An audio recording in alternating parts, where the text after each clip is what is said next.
low unemployment and jobs coming back to America. Live to the Winter White House in Palm Beach.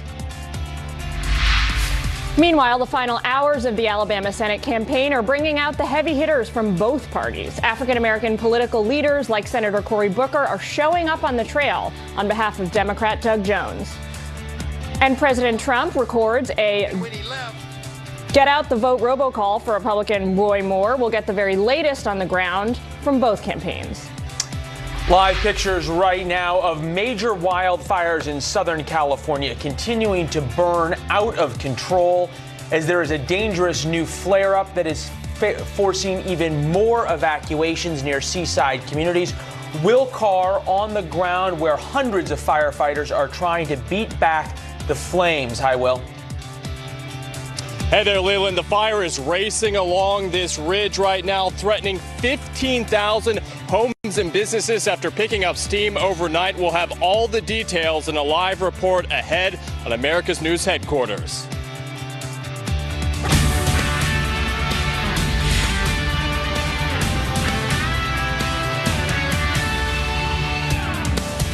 $10 a.m. Pacific time, and so many people are waking up to such horrible news in California. 1 o'clock Eastern here. Expect the president back in Washington this evening. Welcome to America's News Headquarters. I'm Leland Vittert. And I'm Jillian Turner. President Trump wants Republicans in Congress to move quickly for a deal on tax reform. On Twitter this morning, the president touted progress that's being made on Capitol Hill, saying things are shaping up better than projected. Phil Keating is live from West Palm Beach with more for us. Good afternoon, Phil. Good afternoon to you. 61 degrees, gorgeous blue skies, perfect day in West Palm Beach for golfing. And that's exactly what President Trump is doing just down the road at his Trump International Golf Club. And the White House says his golf partner today is Republican Senator Lindsey Graham of South Carolina. And according to the White House, the two men are not only golfing, but also discussing the upcoming tax cut and reform legislation, as well as fully funding all of the president's priorities. Then after the game, the president will head back to Mar-a-Lago for just a few more hours before heading back towards Washington. Per the usual morning here at the Winter White House, President Trump going to Twitter and tweeting out a couple of items. One thing he tweeted out was, "Things are going really well for our economy," a subject the fake news spends as little time as possible discussing. Stock market hit another record high. Unemployment is now at a 17-year low, and companies are coming back into the USA. Really good news and much more to come. Followed by this tweet. Getting closer and closer on the tax cut bill, shaping up even better than projected. House and Senate working very hard and smart. End result will be not only important, but special. Saturday, President Trump flew to Jackson, Mississippi for the opening ceremony of the state's new Civil Rights Museum. He toured the exhibits and delivered a 10-minute speech, calling it an honor to have been there. Several civil rights activists boycotted the event, saying President Trump has only created a larger racial divide. And Friday night in Pensacola, Florida, a packed house for a Make America Great Again rally. And after about an hour trumpeting the state of the nation, the president again endorsed controversial Republican and accused sex offender Roy Moore over the Democrat Doug Jones in their upcoming Tuesday special Senate election. And that is something not all Republicans applaud. We can't afford to have a liberal Democrat who is completely controlled by Nancy Pelosi and Chuck Schumer. We can't do it. Can't do it.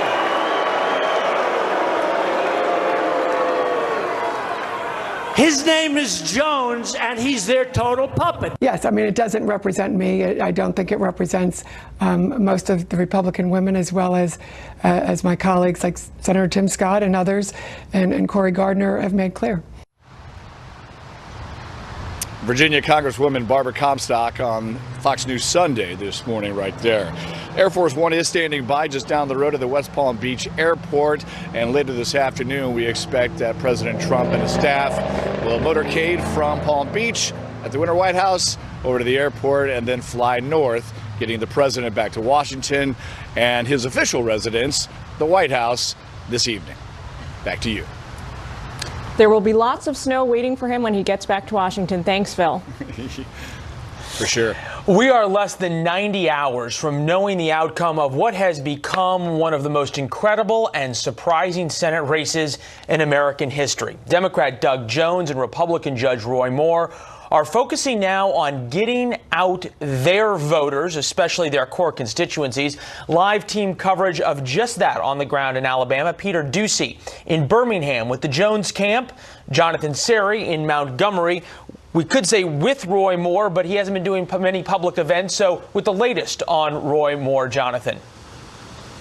Hi, Leland. Yeah, he has been keeping a very low profile. We do know from the campaign that he's planning a rally with Steve Bannon on Monday. This will be the third time that the former White House chief strategist has joined Moore out on the campaign trail, sometimes for multiple events. But in between these high-profile rallies are days where Moore holds no public events, and he's largely avoided questions from journalists, instead granting interviews to friendly commentators, while his campaign rallies his conservative base with TV ads focusing on social issues. They call us warmongers for wanting to rebuild the military, racists for securing our borders, bigots for recognizing the sanctity of marriage, and they call us foolish for believing in God. They're afraid I'm going to take our Alabama values to Washington, and I can't wait. Moore still faces mixed support from his own party. You have President Trump recording that robocall, which is scheduled to go out on Monday, the day before the election. But Alabama Senator Richard Shelby, appearing on CNN, says that the state of Alabama deserves better than Roy Moore because of all of the allegations surrounding him. Listen. I think the women are believable. I have no reason not to believe them, just like the Attorney General Sessions said he had no reason or something not to believe the women. They were credible. But, you know, I wasn't there. I don't know what happened, but there's a lot of stories there. There's a lot of smoke. Got to be some fire somewhere. So Senator Shelby says he can't support the Democrat in this race, but he likes the idea of a Republican write-in candidate. In fact, that's what he voted for, although he's not giving any names at this point, Leland. Jonathan Serrie in Alabama ahead of the vote. Jonathan, thank you. Jillian has more. Certainly. Let's check in with Peter Ducey for the latest on the Doug Jones campaign. Peter? Jillian, when we drive around the state listening to the radio in the car, there are a lot of commercials where Doug Jones, the Democratic candidate, talks about how if he wins, he'll work with Republicans, how he's pro-Second Amendment, and he owns a lot of guns. These are not things that you normally hear from a Democratic lawmaker or a Democratic candidate, but Jones insists that being called a Democrat, not really that important to him. Do not let any label define you. I am just a spokesman for this incredible adventure that Louise and I are on. Jones has been spending a ton of time in the Birmingham area trying to appeal to African-American voters who may not be motivated to vote at all on Tuesday. So that's why Jones has potential 2020 presidential contender, former Massachusetts Governor Deval Patrick here, helping him make the case that Jones is more open-minded than the competition. When you send Doug Jones to the United States Senate, you send a voice of unity, of generational responsibility, of integrity, sorely needed in Alabama and in America. Jones is staying busy this Sunday. Later on tonight, there's an event in Huntsville, and about 2 hours from now, there's a stop at a field office in Birmingham. The campaign clearly not too concerned about looking too cozy with the D.C. establishment because New Jersey Senator Cory Booker will be tagging along again the day after delivering an energetic pitch on the candidate's behalf. Booker actually just tweeted this, quote, with @G. Douglas Jones visiting churches in Birmingham this morning. So grateful for the rousing greeting we are receiving at every church. The energy is so uplifting. Alabama votes on Tuesday. And Jones is really trying to highlight that he is out and about while Roy Moore, the Republican, is laying low. He even mentioned last night at a Get Out the Vote concert that it's almost like there's nobody running against him. Jillian? That's Peter Ducey live from Alabama. Thanks, Peter. Bring in John Hammontree, who is the managing producer for the Alabama Media Group, joins us also from in Alabama. John, start with this. Peter Doocy and I talked earlier today. Cory Booker, Deval Patrick down there campaigning for Doug Jones, echoing a lot of the fairly progressive talking points, identity politics. We heard that soundbite as well from Deval Patrick. How is that playing in Alabama with not only swing voters, but some of the Republicans that Doug Jones is going to need if he's going to win? You know, I think Doug Jones has done a pretty good job of trying to court Republican voters for the last few weeks. He's gone into places like Coleman, and he's gone into places like Marshall County, and he's been speaking directly to voters. I think they've gotten a chance to get to know him in a way that, despite being the front runner here, Roy Moore has not taken that time. And so the fact that he's bringing in people who are willing to stand on stage with them, I don't know really how that plays. I mean, Steve Bannon is an out-of-state guy too. I'm not sure that people are really going to be motivated by who's on the platform with these candidates at the end of the day. There were some mailers that went out that caused an awful lot of controversy, with a black man on the mailer saying if a black man went after high school girls, anyone would try to make him senator, ? Did that cross a line for some people or make an important point? Yeah, I think it's a little of both. I tweeted that out. I thought it was a questionable mailer. And when I tweeted it out, I heard from people that said this really offended me, but I also heard from people that said, he's not wrong. Alabama is a state that's almost 30% African American, and we've never elected a statewide black candidate. And so I think there is a sense that he is trying to make that pitch by showing that he's a candidate that's willing to speak across the lines. But in terms of, identity politics is about identity. I mean, Roy Moore has been running on a platform of I'm the Republican, and that's all that really matters. And so I think that's what they're both trying to do. The Washington Post calls this a referendum on Alabama's identity. Fair?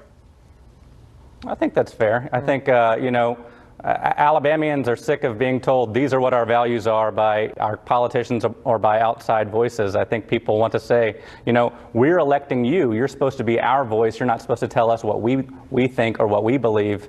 And so I think the fact that one candidate is out there actually talking to people and adjusting his message. I mean, he came out and apologized for that mailer afterwards. But how much of Roy Moore's support? And his support is significant in the polls, and there's a lot of reason to think that perhaps there is a little bit more support out there privately than what we see in the polls, a la the 2016 elections. So how much of Roy Moore's support is because people support Roy Moore, and how much is thumbing their nose at D.C. and the liberal media saying you're not going to tell us in Alabama who we're going to vote for? There's definitely people who are going to vote for him because of the party. I mean, in terms of his core supporters, he got about 200,000 votes short of Mitt Romney's total in 2012. He's always underperformed, even in his home county of Etowah County, compared to the top of the ticket. And so the idea that he has the same type of hiding support that Donald Trump had last year, I think, misunderstands the Alabama electorate. I think that there are more people, particularly in the Birmingham suburbs, who may hold their nose and vote for a Democrat for the first time, if not their lives, certainly since Siegelman was on the ballot. No, fascinating. Very quickly, the president's recording this robocall. Noteworthy that he's not campaigning with Moore, but certainly endorsed him. Now the robocall. Will that make a difference with Alabama voters, or is the president seen as an outsider as well? Well, I mean, Donald Trump is very popular down here. It didn't make a difference for Luther Strange. And, in contrast, Donald Trump took the stage with Luther Strange in Huntsville and, embraced him greatly, as opposed to going to Pensacola and keeping his distance. But, you can't discount the president's endorsement of a candidate. It certainly carries some weight. Well, we'll see how that contrasts with Senator Richard Shelby's non-endorsement. Well, and noteworthy that when the president embraced Luther Strange, he said, if Luther wins, I'm going to support the other guy, and has kept true to his word on that. John, appreciate you being with us. You got a busy week coming up. We'll look forward to talking to you in the coming days. Thank you. All the best.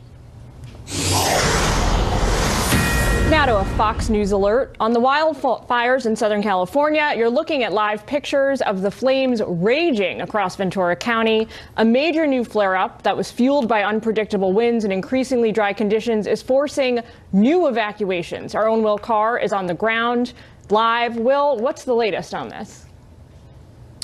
Well, Jillian, this fire really picked up steam overnight. It's now threatening 15,000 homes and businesses as it's come across this ridge line. You can see flames shooting up into the air. They're eating through this bone-dry brush, and I want to show you just how close they are to homes on this ridge line. If you pan down, you can see this massive white home right here. We've seen for the past couple of hours the firefighters doing structure protection, doing everything they can. Now, because there's so much smoke on this ridge line right next to the community that we're in that has thousands of homes and businesses, it's difficult for the fire crews to get their helicopters up in the air and do those water drops, which can be critical if the winds pick up later today. The good news is that the winds have stayed relatively calm while this fire has crept over this ridge line. But we are in a red flag warning, which means that throughout the course of the day, we could have wind gusts up to 50, 60, 70 miles per hour. That warning will last until tonight.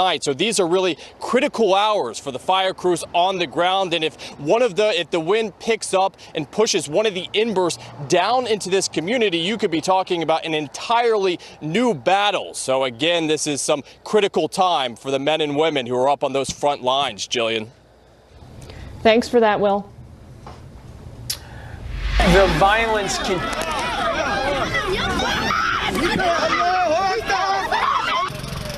The violence continues in Jerusalem and across Israel with the stabbing of an Israeli security guard, with more fallout from President Trump's decision to move the U.S. Embassy to Jerusalem with day 5 of the violence. Plus, a new warning to Kim Jong-un in China from U.S. Ambassador Nikki Haley today on Fox News Sunday.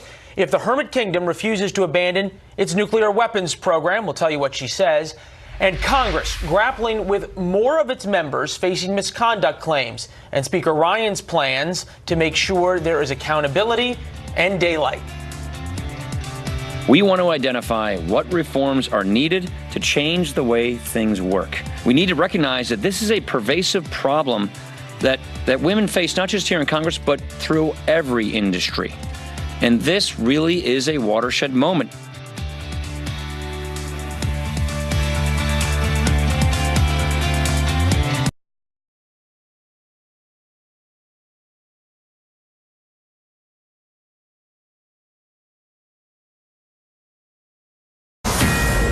Day 6 now of violence in the Middle East as protests continue over President Trump's naming of Jerusalem as Israel's capital. On Fox News Sunday, U.S. Ambassador to the UN Nikki Haley doubled down on the president's reasoning.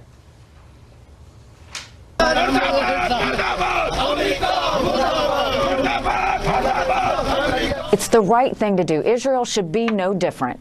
We didn't set any parameters. We didn't say this was the final status. What we said is we're going to do like we do in every other country, and we're going to put the embassy in its capital. And as you could tell from that video, not everybody agrees with her or the president. Connor Powell live in Jerusalem, where it is already Sunday evening. Hi, Connor. Yeah, Leland, for nearly a week now, we've seen anger in the streets of the Middle East. And again, U.S. allies, not only in the region, but also in Europe, criticizing President Trump's to formally and unilaterally recognize Jerusalem as Israel's capital. Protesters and demonstrators from Beirut to Jakarta marched on the U.S. Embassy early Sunday morning protesting the move. Here in Jerusalem, we didn't see any of the protests in the Palestinian cities like Bethlehem or Ramallah that we've seen the last few days, but an Israeli security guard is in critical condition after a 24-year-old Palestinian man stabbed him. In public remarks, though, Turkish President Erdogan called Israel, quote, a terror state, while France's President Emmanuel Macron, meeting with Israeli Prime Minister Netanyahu, urged him to show courage and push for peace with the Palestinians. Now, Leland, Vice President Pence is scheduled to arrive here in the Holy Land in the next week or so. But Palestinian leaders are already saying they won't meet with him. They say that the U.S. has crossed a red line that really undermines traditional American efforts to act as an honest broker of peace. There is a lot of not only anger among Palestinians, but real frustration among the Palestinian leadership that have tried to push for a peaceful two-state solution.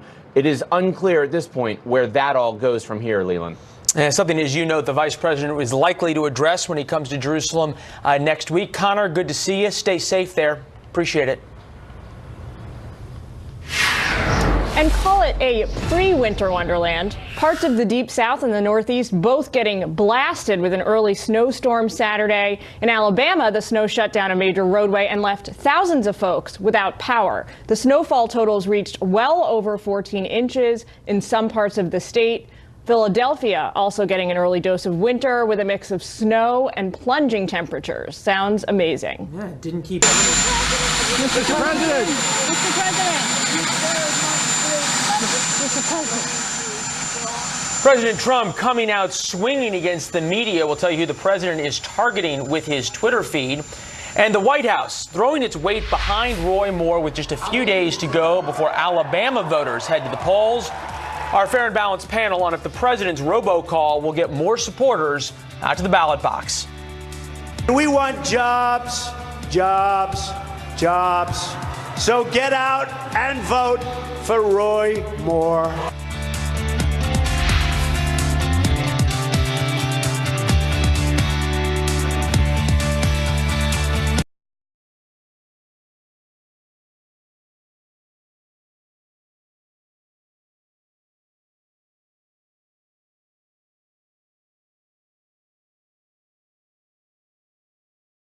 After a week of high-profile resignations in Congress related to sexual misconduct, lawmakers from both sides of the aisle say that more allegations against elected officials could be forthcoming. Caroline Shively joins us live with the latest on this story. Caroline, what can you tell us? Well, Jillian, 2 Democrats and a Republican quit Congress last week because of sexual harassment scandals. Even more are under investigation by congressional committees. And today on Fox, 2 female legislators from both sides of the aisle say it's not over yet. Here's Democrat Debbie Dingell and Republican Barbara Comstock talking to Chris Wallace. I've heard reports that as many as 30 or 40 members of the House and Senate may face allegations of sexual harassment. I'm hearing those same rumors. The numbers grow each week. I should be naming past people, and that should be fully disclosed. Congresswoman Comstock was talking about a secret fund to settle workplace disputes in congressional offices, including sexual harassment cases like the $220,000 payout to an accuser of Congressman Alcee Hastings and an $84,000 payment to the case of Congressman Blake Farenthold. The issue is also hitting the Senate side. On Thursday, Al Franken announced he's getting out soon after numerous women accused him of groping them. His announcement comes just a day after several Democratic senators called for his resignation. Some analysts say the Democratic Party appears to be trying to contrast itself with the Republicans' handling of allegations against Senate candidate Roy Moore, who is accused of sexually pursuing teenage girls 4 decades ago when he was in his 30s. Former House Speaker Newt Gingrich says Franken getting pushed out by Democrats shows an overreaction on the left. 1 million people had elected him, and 30 people decided he was inappropriate. This is purely and simply hysteria. The House and Senate have approved anti-harassment training for members and staffers. Now they're looking at the 22-year-old law that governs how harassment can be reported in Congress. Jillian, back to you. Thanks, Caroline. Several of Alabama's top Republican leaders say they'll back Roy Moore in Tuesday's special Senate election, regardless of the multiple allegations of sexual misconduct levied against him. Moore also gained a coveted endorsement and last-minute robocall from President Trump this week. But if Moore does claim victory Tuesday, it's unclear what kind of welcome he'll get from the Senate here in Washington, D.C. Here to weigh in is our fair and balanced political panel. Brad Blakeman is a former deputy assistant to President George W. Bush, and Dan Cannonen is a Democratic strategist and former EPA liaison for President Obama. Gentlemen, thank you so much for joining us. Good to be here. Blake, I want to go to you first. Democrats are already highlighting the degree to which Roy Moore represents all that is wrong with the Republican Party. If he glides the next few days to victory, what kind of political cost do you foresee that having for the Republican Party going into 2018? Well, he's the poster boy for bad behavior. Here we have the Democrats cleaning house. Republicans have also cleansed themselves with members who needed to go. Al Franken leaves the Senate, and we possibly get more. Look, if we win, we lose, because the Democrats will try and paint us as the party of Moore. We're certainly not. And when Moore does arrive in Washington, if that's the case, he will not be welcomed by a throng of people, what he would be welcomed with is an ethics investigation, which of course we all know drags on. And if I were giving advice to Moore, if he does come to Washington, is lay low and be a reliable vote for the 2 years of the unexpired term, and hopefully Republicans will get their act together for the 20 election. Sounds like Republicans are going to choose the best from a set of not great options here if he has victory next week. So, Dan, in the final home stretch now, we see the Democrats going all in for Doug Jones. They've sent folks like Senator Cory Booker. He's hitting the ground hard in the state. I want to pull up a tweet from Senator Booker. He says, I'm in the United States Senate, and I don't want to be next to you wondering if Senate pages will be safe from your advances. Your bigotry, ignorance, and hate has no place in the Senate. I'm going to my ancestral home state of Alabama today to lend a hand in defeating you.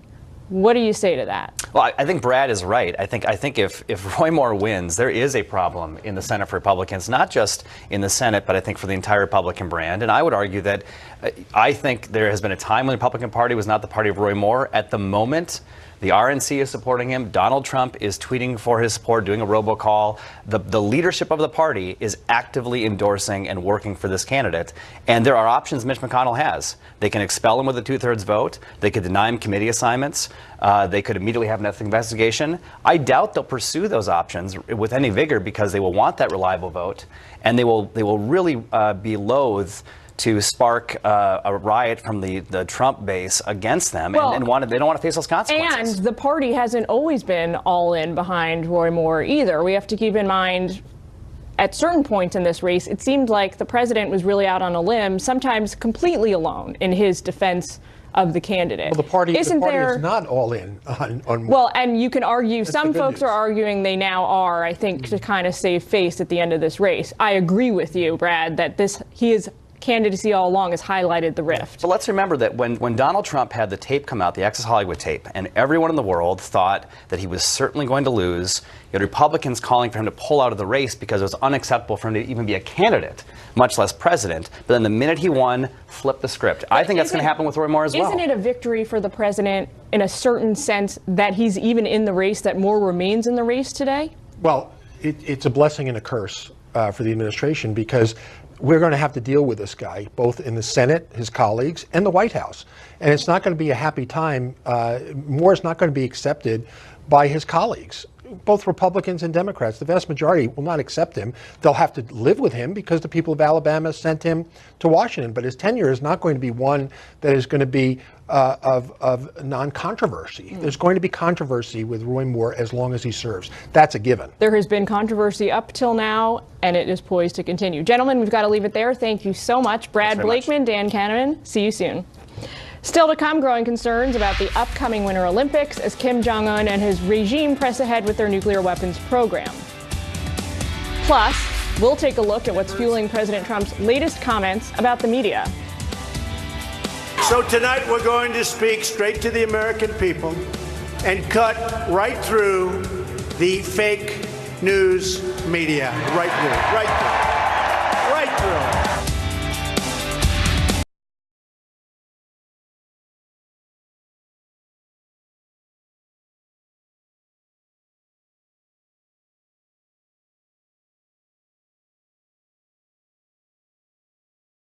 In the past couple of minutes, President Trump's recorded robocall in support of Republican Alabama Senate candidate Roy Moore.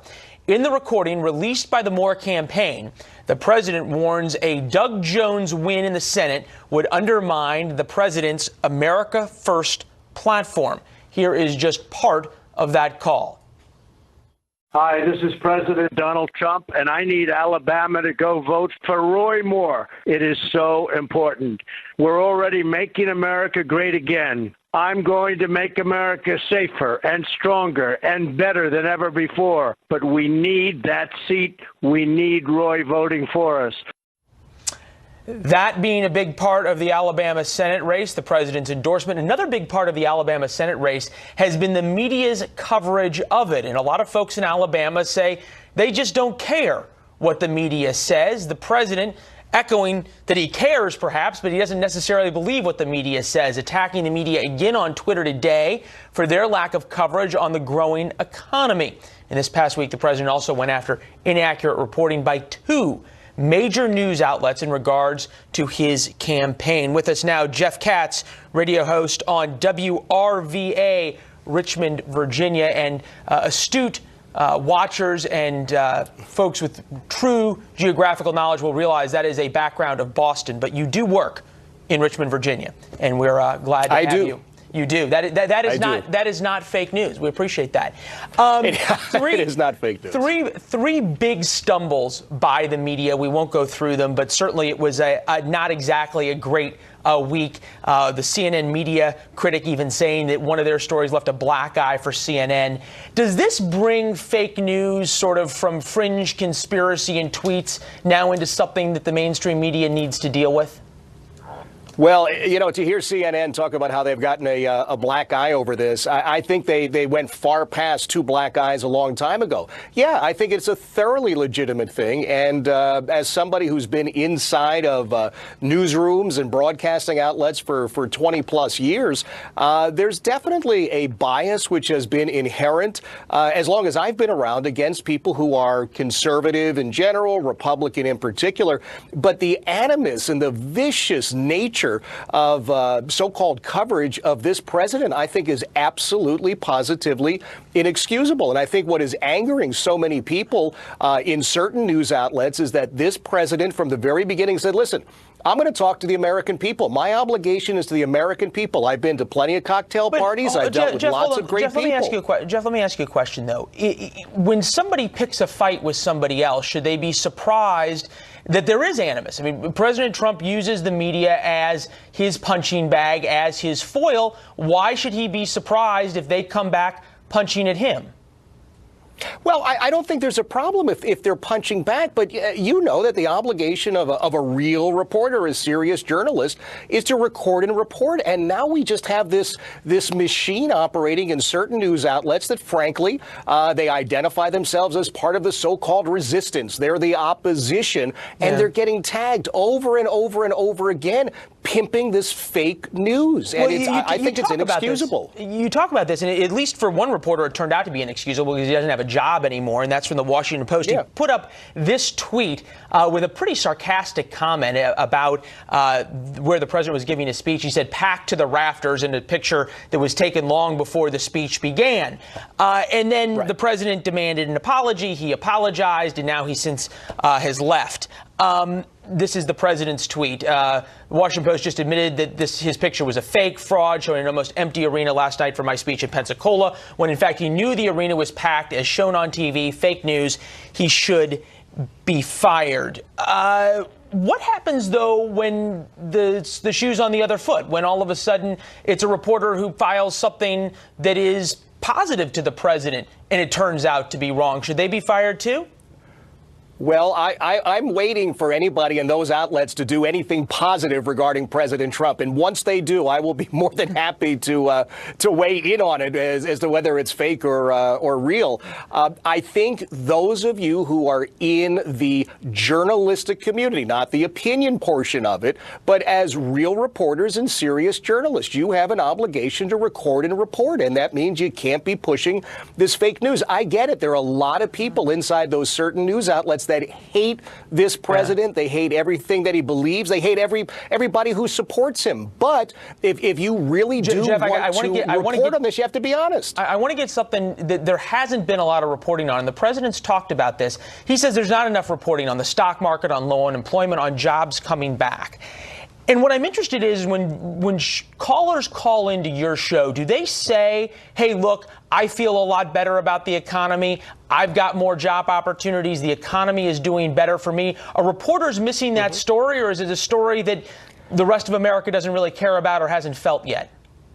No, I think that it is a very real story, and we've talked about that extensively. We've looked at 401ks on a personal basis and with callers, how much your 401k has grown in the last year, taking a look at the stock market, people feeling much more confident. I don't know that it's the president's place to tell reporters, hey, this is a story you ought to be covering. But as somebody who lives in the real world, it seems odd to me that there are some wonderful advancements in terms of the economy and promises that the president kept that just seem to not be on the radar of most of these reporters. Well, I'm sure it'll get coverage. Very real news on WRVA, Richmond, Virginia, online as well. Jeff, appreciate always you coming on and sharing your thoughts.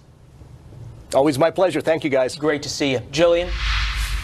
Coming up, the threat that Kim Jong-un poses to the upcoming Winter Olympics and what that means for Team USA.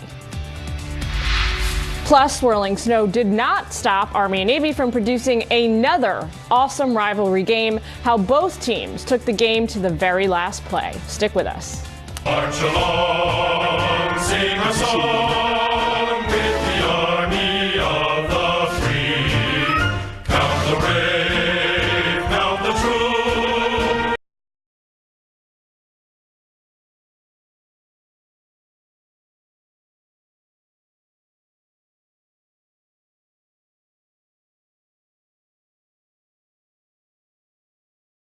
Tensions now between the United States and North Korea that have the safety of our athletes at the 2018 Olympics in South Korea in the spotlight. On Fox News Sunday, UN Ambassador Nikki Haley cleared up any uncertainty she may have previously raised about a full U.S. team presence being sent to the games. For more on the growing... Is the U.S. going to send a full U.S. Olympic team to South Korea or not? Yes, we are.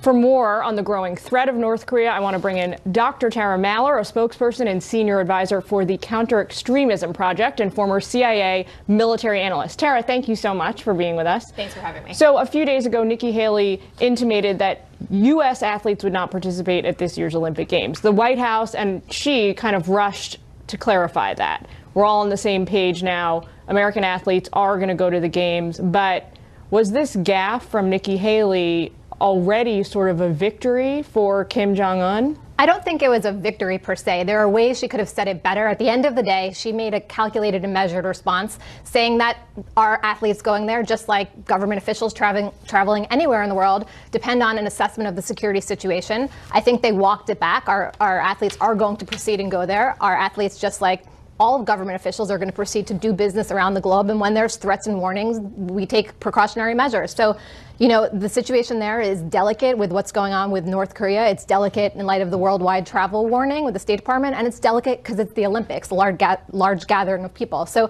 I think they walked it back correctly, but I'm not sure it was as big of a gaffe as everyone seemed to think it was. Well, so what about the Russia element of this? Meaning, you know, the Russians were already suspended last week for unrelated doping mismanagement.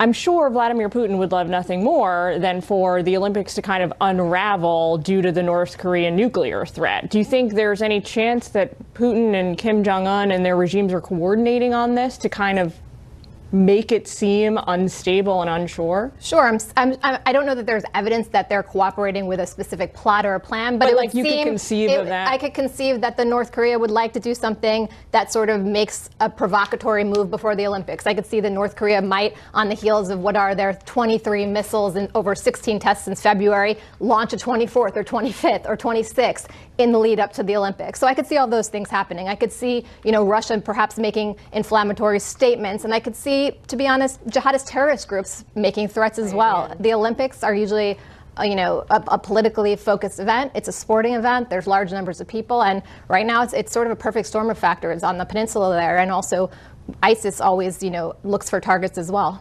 And whether or not what Nikki Haley said was the ground truth or an upset or a mistake or not, the State Department last week also issued this global travel warning for Americans, which essentially tells us that now into the next couple of months, wherever we travel as Americans across the globe, we are more vulnerable. We face a greater threat. So what do Americans do with that information going A, into the holiday season here in the U.S., and then B, folks who want to go and participate and watch the Olympics in South Korea? I mean, I agree with the threat warning being issued, but at the end of the day, it's sort of hard to take any action based on it. It's a global, worldwide State Department threat, which means be cautious everywhere you go, particularly if you're American traveling overseas, and particularly sort of around holiday season, as we have those every year. Having said that, this was the first State Department worldwide travel warning, I believe, since around the 2003 timeframe when we went into Iraq. So it does show that they are taking it seriously. We saw last year in the lead up to holiday season a number of threats from ISIS. We saw a Christmas market bombing in Germany. Right. And we also saw Christmas warnings out of the State Department this year as well. So with the Olympics, Christmas, the Jerusalem capital being moved, North Korea missile launches, there's a lot going on. And it's something it's scary. And to be honest, though, at the end of the day, you need to live your lives, keep calm, and carry on. Our athletes are going to the Olympics. I'm going to still go shopping for the holiday season, and I'm going to go to the market. Advice. I think and great advice that I hope all Americans will abide by this holiday season into the future. Dr. Maller, thanks so much for joining us. Thank you. Okay, Leland. Well, still ahead, one of football's greatest rivalries ends in a true nail-biter. How it all played out on the gridiron in Pennsylvania. And the force is strong with these hardcore Star Wars fans, why they're already lining up days ahead of The Last Jedi's arrival. Want to correct a mistake from earlier. I misspoke when talking about the controversy surrounding Washington Post reporter Dave Weigel. While the president demanded on Twitter that Weigel be fired, he is still with the Washington Post. And I want, with that, to apologize for my mistake.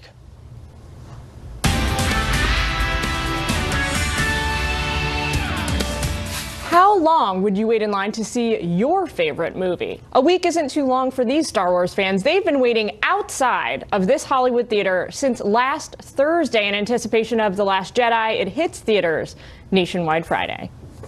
And we said go Army at the close of yesterday's broadcast. Well, big win over Navy yesterday, a nail-biter right to the very end as the field goal went wide left. As Lucas Tomlinson pointed out, both teams of incredible men and characters. Awesome. I'm